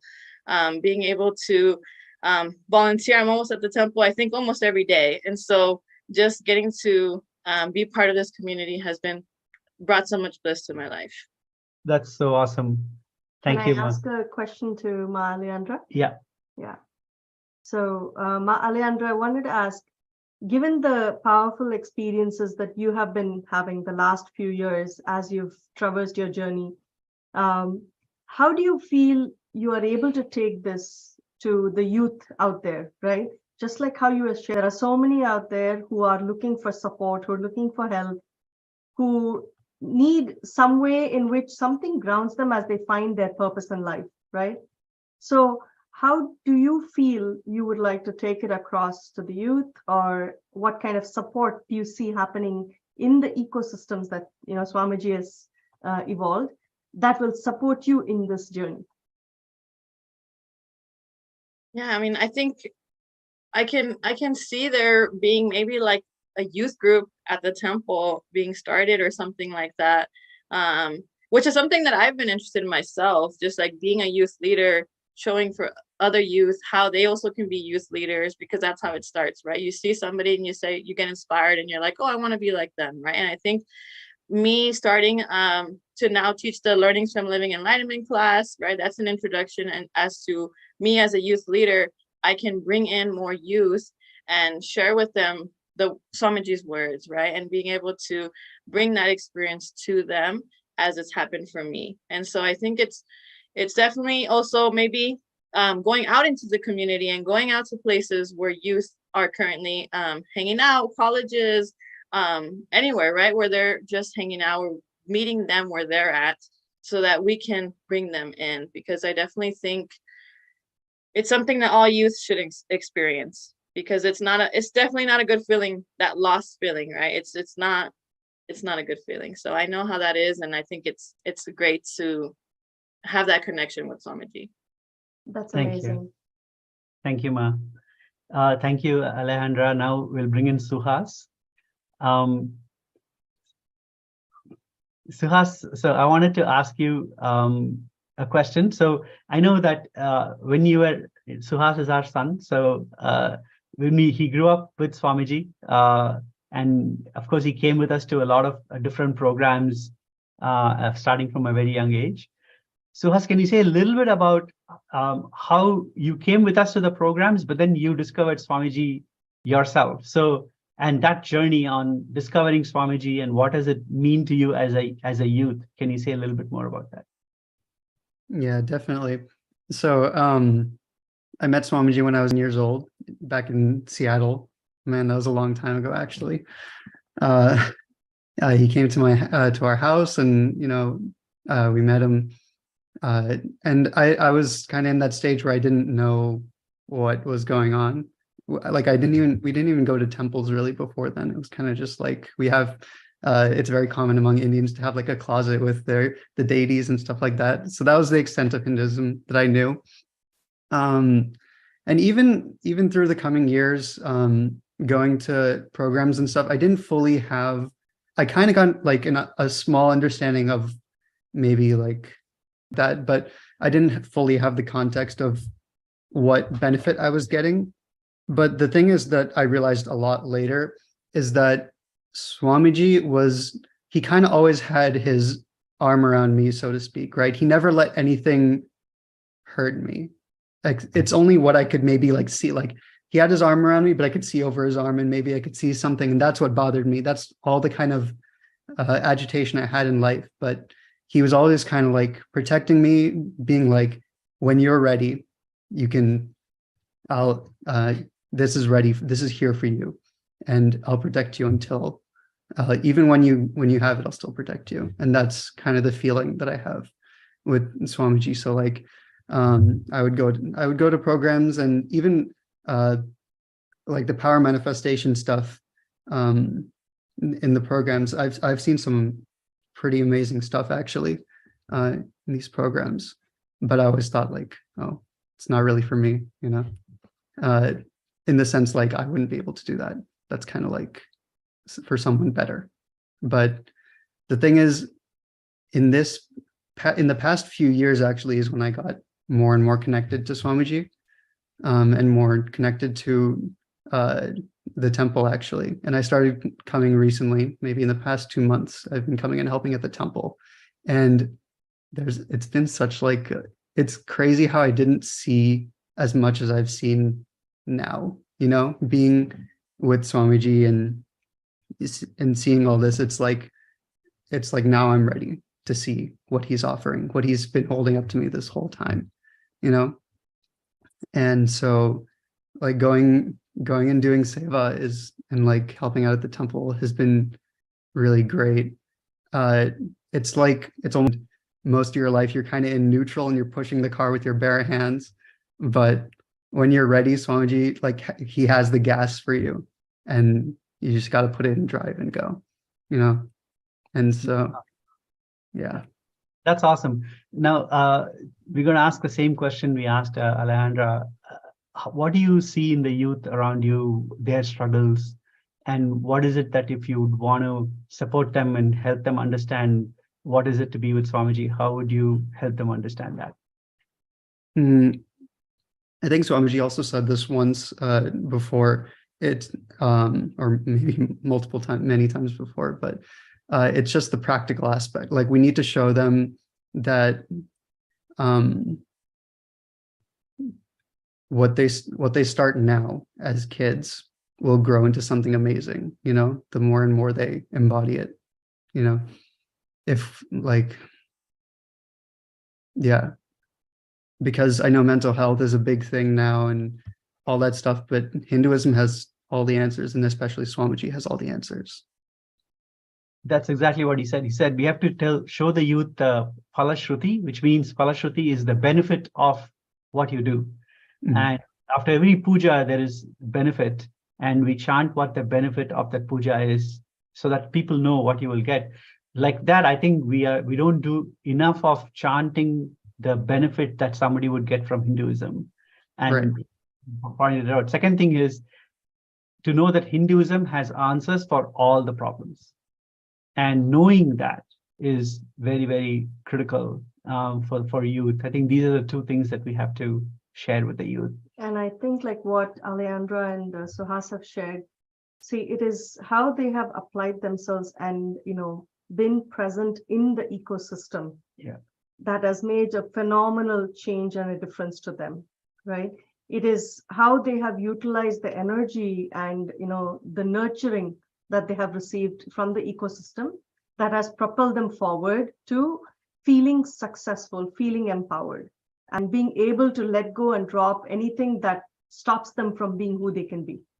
And I think that's the beauty of it, that, the youth are the leaders of tomorrow. You are training now, you are, empowering yourself with Swamiji's blessings to take you forward, to be the role models, to be the leaders, and to inspire others. And how you have utilized the ecosystem to make that happen is a beautiful sharing that both of you have done today. So as you also said something about power manifestation and the mystical aspect of being connecting with Swamiji. Can you say a little bit more about that? Yeah, definitely. Actually, a really good experience I've had is the Nithyanandeshwari deities at the Los Angeles temple. I got the amazing privilege to do Abhishekam to them, like I think a couple of weeks ago. And it's like the craziest change in my life. I generally don't have choose to use my willpower a lot, but immediately after that, I started doing all sorts of stuff, like if I want to, I'll pick up my guitar and try to learn. And, I always just have this more of a vigor for everything, You also And- said something about if you think something, it kind of comes true. Oh yeah.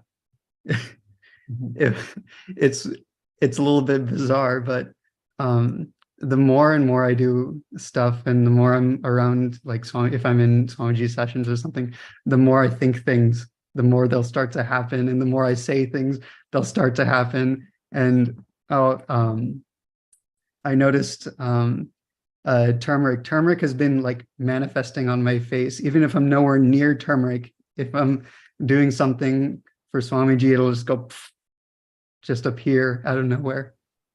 It's honestly so amazing. That's amazing. And I know even Ma Muktika has been saying that all she has to do is think of something, think of talking to someone or meeting somebody or wanting something, and it would immediately manifest in her life. Yes. So yeah, it's such an amazing space to be in the Los Angeles ecosystem, with everybody who's here and all the hundreds of other volunteers who are part of this ecosystem. Every day they are making it an embassy for Kailasa, where we reach out to the whole ecosystem, we help others. By the way, we serve free food to hundreds of people on a daily basis, and both inside the temple and outside the temple. And obviously, the Montclair city has recognized Swamiji and declared January 3rd as Nithyananda Day. And we have a good relationship with many of the politicians, the cities we have diplomatic relations with the various cities here, including city of Paris and many other local cities, who realize that we are providing so much value to them as the enlightenment ecosystem. We are elevating the whole ecosystem. So nothing is better than being part of this. In fact, one thing that Swamiji said during his Jayanti that I remember which really fulfilled me. You always wonder, am I reaching my life's goal? Am I reaching this purpose of my life? He said, everybody who is till now supported Kailasa, who have been part of Kailasa, who have supported it, you have achieved your life's goal, right? You fulfilled your life's goal. And now you're all part of my victory parade, which is such a fulfilling feeling, knowing that you have done what it is that you are born, and you're part of that already. I don't think there is anything bigger than that. So I really want to thank the Swamiji for creating the LA ecosystem, Kailasa LA ecosystem, and for everyone here who came here to share their experiences so beautifully and so powerfully. With that, I want to end with a Purna Mantra and then hand it over to Ma Pranapriya. Om Purnamada Purnamidam Purnat Purnamudachyate Purnasya Purnamadaya Purnameva Vasishyate. Om Shanti Shanti Shanti. Hari Om Tat Sat. Sarvam Bhagavat Sri Nithyananda Paramashiva Paduka Arpanamastu. Om Nithyanandam. Thank you, Ma Pranapriya, for this opportunity. I hand it over to you to take it over from here. Thank you so much, Raya. It was so wonderful connecting with all the folks from LA ecosystem. And over to the program today. Would you like to connect with all the participants and viewers today? See what you have experienced just listening to all these beautiful sharings from folks from LA ecosystem is what Swamiji wants to do to every single city, every single place in this world. Creating Kailasa ecosystem is literally making each and every one of us live as Paramashiva, radiate as Paramashiva, and celebrate our existence as Paramashiva. So let us all decide to stand up for this divine cause of Sarvanyapita. If you have already decided and if you're finding any difficulty, if you're finding any obstacle, any insecurities, whatever is stopping you from manifesting Sarvanyapita, you can post your name as somebody who wants to get scanned. So I'll be doing third eye scanning for next few minutes. For anybody who's finding difficulty in manifesting Sarvanyapita, but have the intention, you have the intention to do it, but you're finding they are not making you to manifest Sarvanyapita. So you can Facebook group. We have already, all you need to do is scan your QR code and then you'll be directed towards the Facebook group and you can post a message that you would like to be scanned.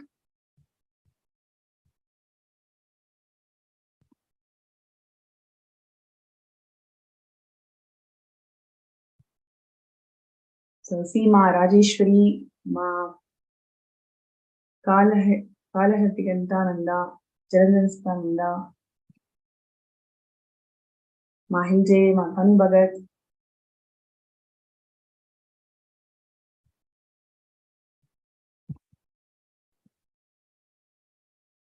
So requesting all the participants, whoever is finding difficulty in manifesting Sarvanyapita, you can post your name as a in the group and that you would like to get scanned. Lenzu,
all the participants to take a few minutes to sign up for sksjp.org and any obstacles that you are facing in manifesting the Sarvanyapita, you can post that in the group and I'll be able to do this third eye scan for each and every one of you in tandem with Swamiji and let us all manifest the Sarvanyapita. It's the grace and blessings of Swamiji.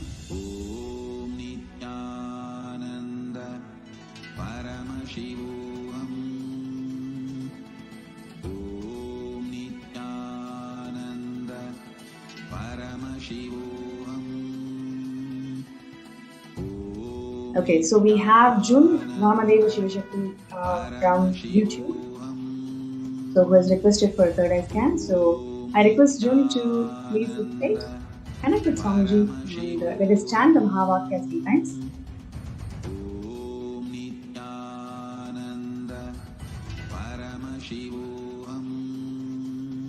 Om Nithyananda Paramashivam. Om Nithyananda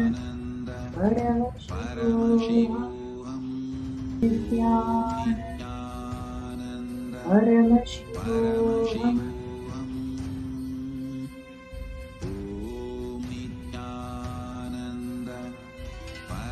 Yes. Jill, one thing that Swamiji showed very clearly was, see,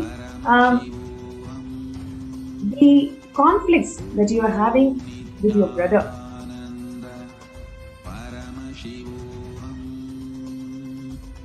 And all the male figures in your family. Today, decide to complete with this and bring oneness in the relationship. Already we've gone through in the last couple of days about how to bring oneness in the relationships. Just decide to declare perpetual completion. Swamiji beautifully has shared that relationship is just a decision. Any that you want to manifest in life, it is just you deciding. Moment you decide, you can always burn any incompletion that is standing between you and the relationship.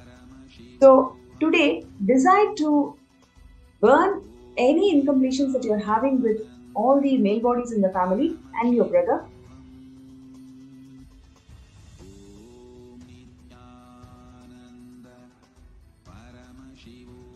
Yes, and with Swamiji's grace and blessings, you'll be able to manifest Sarvam Beta.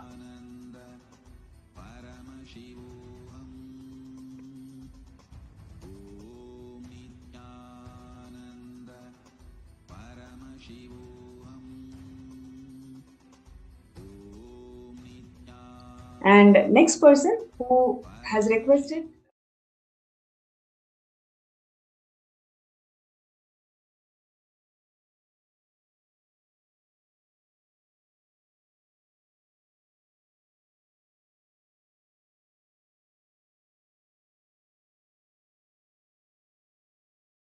Okay, so I'm going to scan her.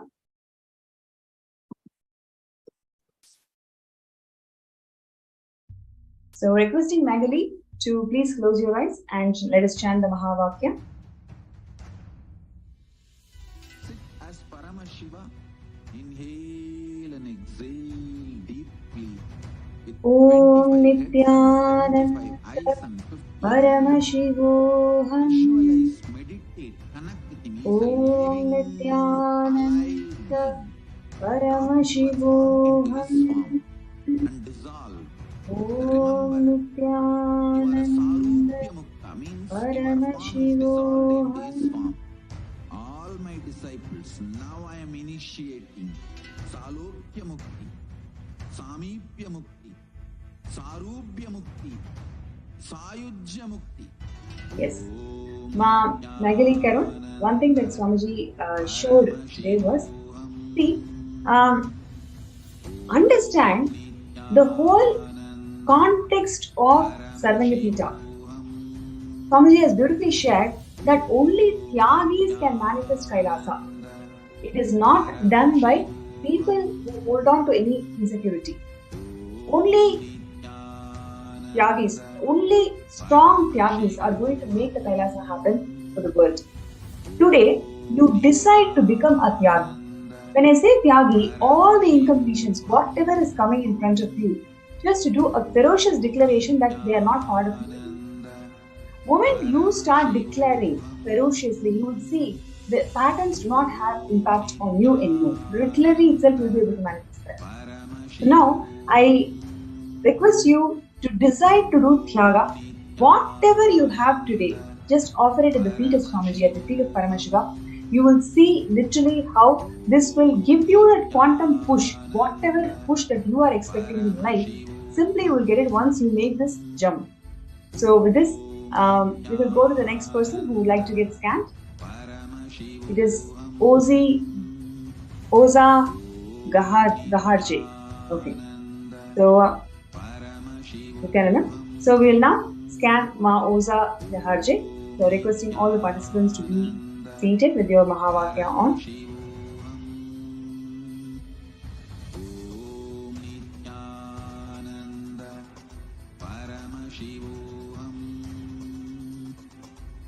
Om Nithyananda Paramashivam. Om Nithyananda Paramashivam.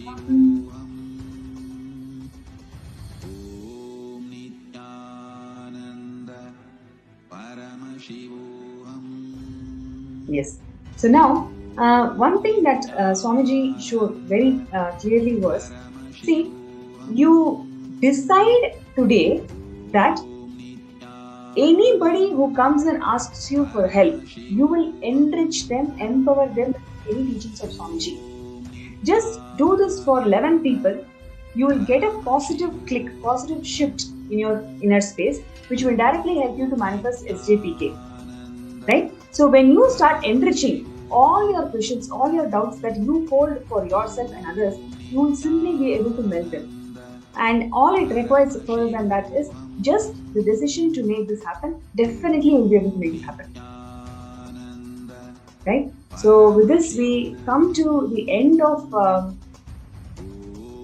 today's segment, where we saw beautiful memories, sharings, and how people's lives are transformed by being in LA ecosystem established by the Supreme Pontiff of Hinduism, Bhagavan Nithyananda Paramashivam. And we are going to be having the darshan now.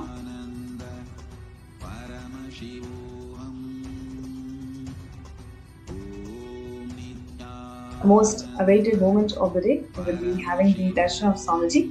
So requesting all the viewers and participants to please bring your friends who have been part of the same Zoom room, invite all of them, and let us get ready for receiving the darshan.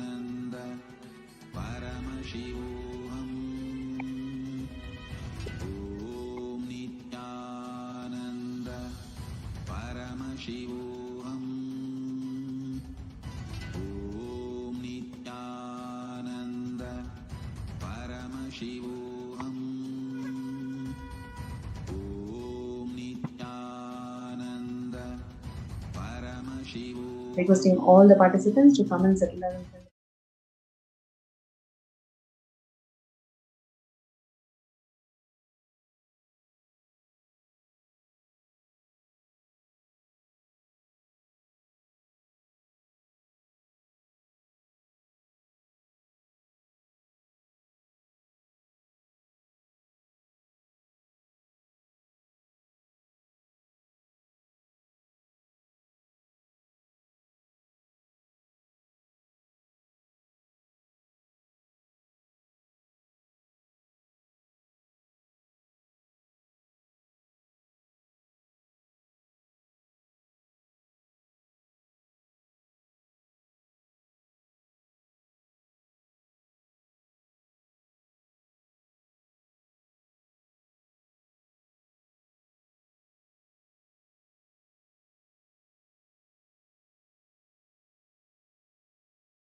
To the sharings of all of them, the types of experiences they shared, and I've been seeing the comments also from all of you.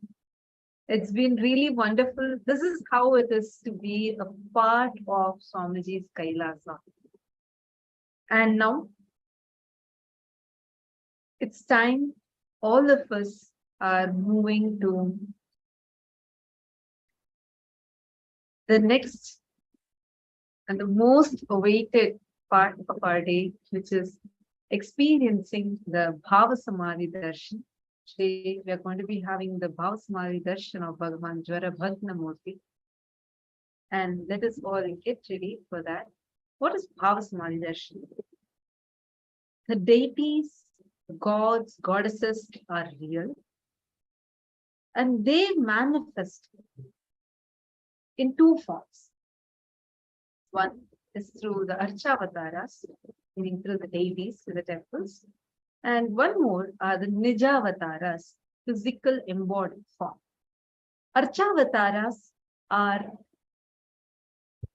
the deities that we see in temple who radiate. Nijavataras are embodying physically and manifesting physically also. Through the Archavataras, we can experience, we can connect with them. But unfortunately, because human beings are not mature enough, we cannot get higher level spiritual experience directly from the Archavatara. To bridge this gap, out of immense compassion, the Nijavatara manifests in the physical embodied form and comes down as the physical form, giving us all the Bhava Samadhi Darshan in the Nijavatara. And today we all are going to be experiencing the Bhava Samadhi Darshan of Bhagavan Jwara Bhagnamurti. And today, every one of you that are sitting here with us and receiving the darshan, each of you are going to be initiated with the extraordinary power of healing, to be able to heal. And every one of you that have joined with us, every one of you that are sitting here, I request all of you to share with us how each of you are preparing for the darshan. Just take a selfie, take 2 minutes to take a picture and post on Facebook. And during the Bhava Samadhi Darshan, remember that you are sitting directly face to face with the divine. So at that moment, any sankalpa that you create in your inner space, sankalpa means conscious resolution. So any conscious resolution that you take in your inner space manifests as reality. It is that powerful space where the mirroring of neurons, what we call as Shaktini Pada, happens. Which means when you see the avatar in front of you, the exact same neural activity that happens in the avatar's brain starts reflecting in your inner space. That means your brain gets awakened to manifesting higher possibilities and powers in life. So during the Bhava Samadhi Darshan, we request every one of you that are here, that are sitting here with us, make sure you are taking part. You're continuously there in the darshan, sitting in front of the camera and receiving it. So do not miss. And now we'll all be entering into the Bhava Samadhi Darshan very shortly. We are going to be receiving the darshan of Vaidheeswara, Jwara Bhagnamurti, and the forms of Paramashiva, Purva Samhara Murti and Vishwapahara Murti. So let's all get ready. And we will now be chanting the Dhyana Shloka.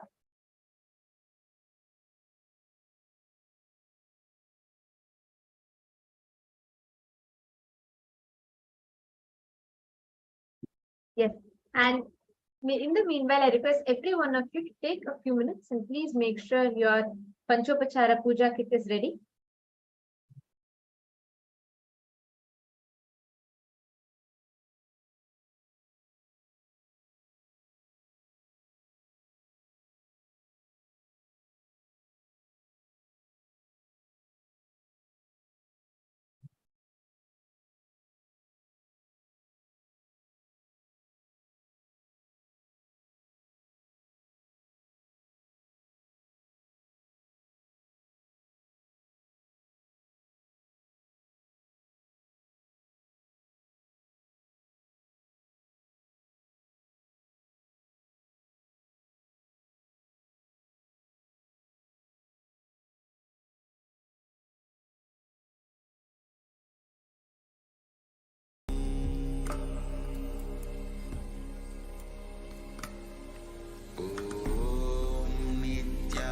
Nithyananda Paramashivam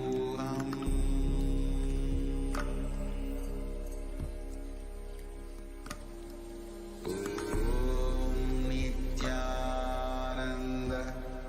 Paramashivam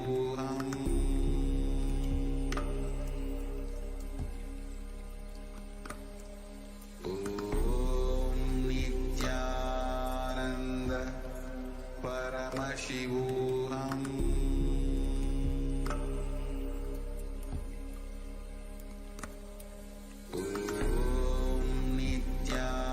Nithyananda Paramashivam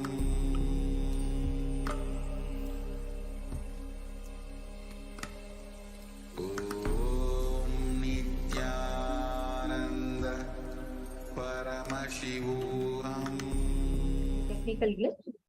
Now, let us all get ready to receive the darshan of Bhagavan Jwarabhagna Murti, Vishapaharana Murti, Kurma Samhara Murti, the forms of Paramashiva, all of them who came down to bestow humanity with the science of healing and a lot more. So we will now be chanting the Dhyana Shloka of Vishapaharana Murti.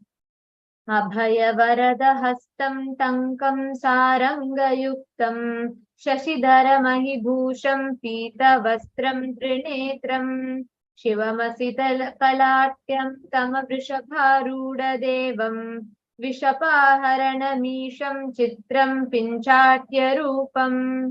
The form of Vishahara, the Vishapaharana Murti, is as follows. Having the Abhaya and Varada, Tanka and bow, he is wearing the crescent moon on his forehead, wearing yellow clothes and having 3 eyes in his body, and rides on a bull. Such is the beautiful form of Vishapaharana Murti. Now, let us all get ready to receive the darshan of Vishapaharana Murti. Now, please, in a deep meditative space, sit at the head, making spinal straight and close your eyes. Start chanting Bhava. Om Nithyananda Paramashivam. Om Nithyananda Paramashivam.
ಜನುಮವು ನಿನ್ನಯ ದರುಶನದಿ ನಿತ್ಯಾನಂದ ಪಾವನವಾಯಿತು ನನ್ನೀ ಜನುಮವು ನಿನ್ನಯ ದರುಶನದಿ ನಿತ್ಯಾನಂದ ಶಿವನಾಗಿ ಗುರುವಾಗಿ ಸದ್ಗತಿಯನು ಜಗಕ್ಕೆಲ್ಲ ಕೊಡುತ್ತಿರುವೆ ನಿತ್ಯಾನಂದನೆ ನೀ ಶಿವನಾಗಿ ಗುರುವಾಗಿ ಸದ್ಗತಿಯನು ಜಗಕ್ಕೆಲ್ಲ ಕೊಡುತ್ತಿರುವೆ ನಿತ್ಯಾನಂದನೆ ನೀ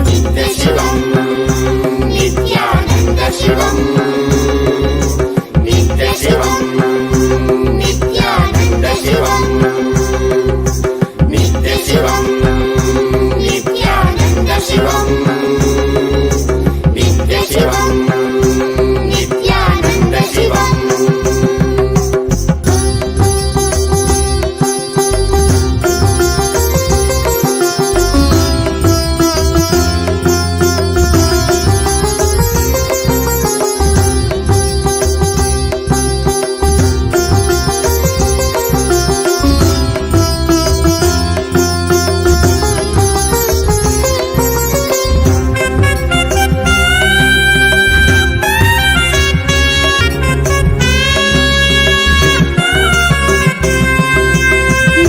ಶಿವನಾಗಿ ನೀ ದೇವಿಗೆ ಇಂದಿತ್ತೆ ಜ್ಞಾನವ ಜ್ಞಾನ ಗುರುವಾಗಿ ನೀ ಕೊಡುತ್ತಿಹೆ ವಿಶ್ವಕ್ಕೆ ಪ್ರತ್ಯಯ ಮನದಲ್ಲಿ ತನುವಲ್ಲಿ ಕಲ್ಮಶವ ತೆಗೆಯುವನಿ ನೆನೆದವರ ಮನದಲ್ಲಿ ನೆಲೆಸಿರುವನಿ ಮನದಲ್ಲಿ ತನುವಲ್ಲಿ ಕಲ್ಮಶವ ತೆಗೆಯುವನಿ ನೆನೆದವರ ಮನದಲ್ಲಿ ನೆಲೆಸಿರುವನಿ ಜೀವನ್ಮುಕ್ತನಾಗಿ ಬಾಳುವಂತ ಕಲೆಯನೆ ಕಲಿಸಿದಂತ ನಿತ್ಯಾನಂದನಿ ಜೀವನ್ಮುಕ್ತನಾಗಿ ಬಾಳುವಂತ ಕಲೆಯನೆ ಕಲಿಸಿದಂತ ನಿತ್ಯಾನಂದನಿ ನಿತ್ಯ ಶಿವಂ ನಿತ್ಯಾನಂದ ಶಿವಂ ನಿತ್ಯ ಶಿವಂ ನಿತ್ಯಾನಂದ ಶಿವಂ ನಿತ್ಯ ಶಿವಂ ನಿತ್ಯಾನಂದ ಶಿವಂ ನಿತ್ಯ ಶಿವಂ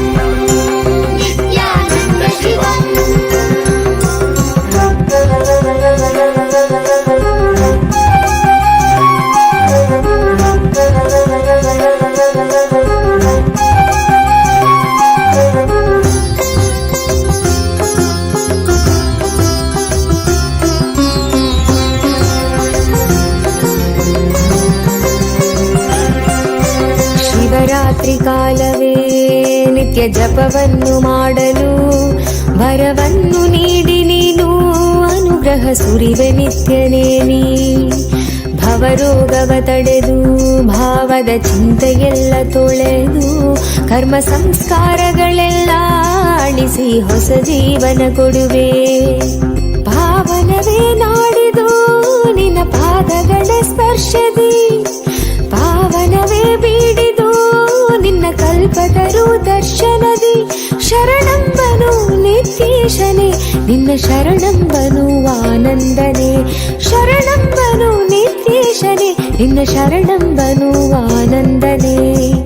ಶಿವಂ ನಿತ್ಯಾನಂದ ಶಿವಂ ನಿತ್ಯ ಶಿವಂ ನಿತ್ಯಾನಂದ ಶಿವಂ ನಿತ್ಯ ಶಿವಂ ನಿತ್ಯಾನಂದ ಶಿವಂ ನಿತ್ಯ ಶಿವಂ ನಿತ್ಯಾನಂದ ಶಿವಂ ನಿತ್ಯ ಶಿವಂ ನಿತ್ಯಾನಂದ ಶಿವಂ ನಿತ್ಯ ಶಿವಂ ನಿತ್ಯಾನಂದ ಶಿವಂ ನಿತ್ಯ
ನಿನ್ನನೇ ನಂಬಿ ಬಂದರು ನಿತ್ಯಾನಂದ ಎಲ್ಲವೂ ನೀನೇ ಎಂದರು. ನಿನ್ನನೇ ನಂಬಿ ಬಂದರು ನಿತ್ಯಾನಂದ ಎಲ್ಲವೂ ನೀನೇ ಎಂದರು. ನಾನೇ ನೀನಾದರೂ ನೀನೇ ನಾನಾದರೂ, ನಾನೇ ನೀನಾದರೂ ನೀನೇ ನಾನಾದರೂ, ನೀನೇ ನೀನೇ ಎಂದೆನ್ನಬಹುದೇನು ನಿತ್ಯಾನಂದ ನಿನ್ನನೇ ನಂಬಿ ಬಂದರು. ನೀನೇ ನೀನೇ ಎಂದೆನ್ನಬಹುದೇನು ನಿತ್ಯಾನಂದ ನಿನ್ನನೇ ನಂಬಿ ಬಂದರು ನಿತ್ಯಾನಂದ ಎಲ್ಲವೂ ನೀನೇ ಎಂದರು. ನಿನ್ನನೇ ನಂಬಿ ಬಂದರು ನಿತ್ಯಾನಂದ ಎಲ್ಲವೂ ನೀನೇ ಎಂದರು.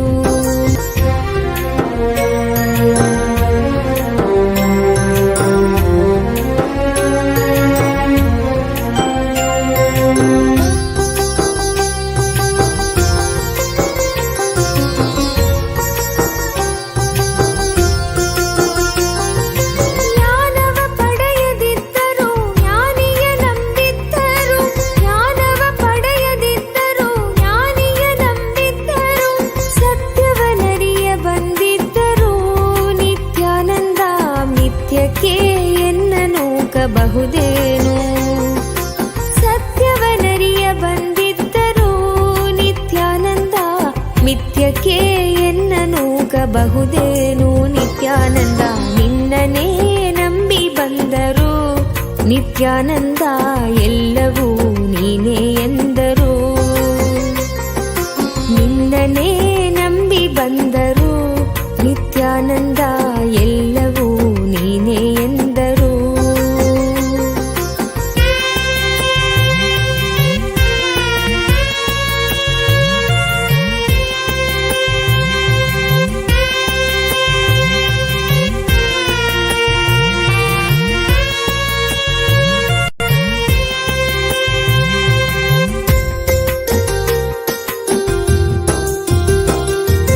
ಎಂದಿಗೂ ನಾ ಗೆಲ್ಲದಿದ್ದರೂ ನಿತ್ಯಾನಂದ ಎಲ್ಲ ಗೆದ್ದವನಾದ ನಿನ್ನ. ಎಂದಿಗೂ ನಾ ಗೆಲ್ಲದಿದ್ದರೂ ನಿತ್ಯಾನಂದ ಎಲ್ಲ ಗೆದ್ದವನಾದ ನಿನ್ನ. ದಾಸಿಯೇ ನಾನಾಗಿದ್ದರೂ ನಿತ್ಯಾನಂದ ದಾರಿಗೆನ್ನ ಒಪ್ಪಿಸಬಹುದೇನು.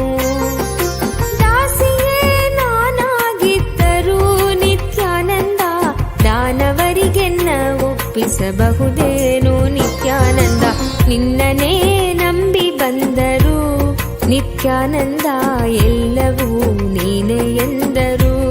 ನಿತ್ಯಾನಂದ ನಿನ್ನನೇ ನಂಬಿ ಬಂದರು ನಿತ್ಯಾನಂದ ಎಲ್ಲವೂ ನೀನೇ ಎಂದರು.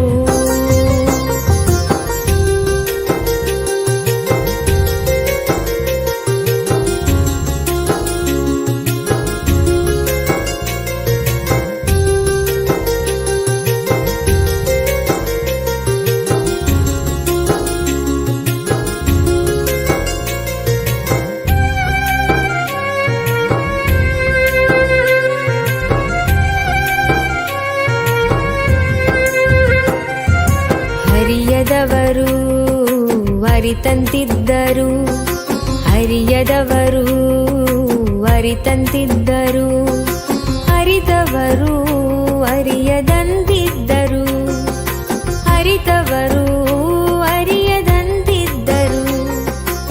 ಇದೆಲ್ಲವರ ಅರಿವು ನಿನಗಿದ್ದರು ನಿತ್ಯ, ಇದೆಲ್ಲವರ ಅರಿವು ನಿನಗಿದ್ದರು.